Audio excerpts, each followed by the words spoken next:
Bizə həmişə deyiblər ki, halal pul qazanmalısan birincisi. Düzdür? Halal nə qədər pul qazana bilərsən? Pərvin. Və gəl açıq danışaq. Halal nə qədər qazana bilərsən?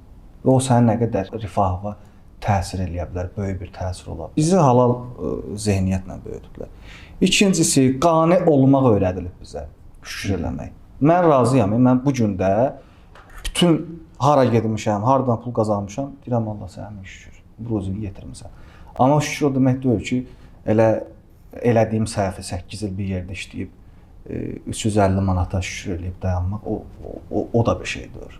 Mən 8 il bir yerdə işləyib 350 manat maaş almışam.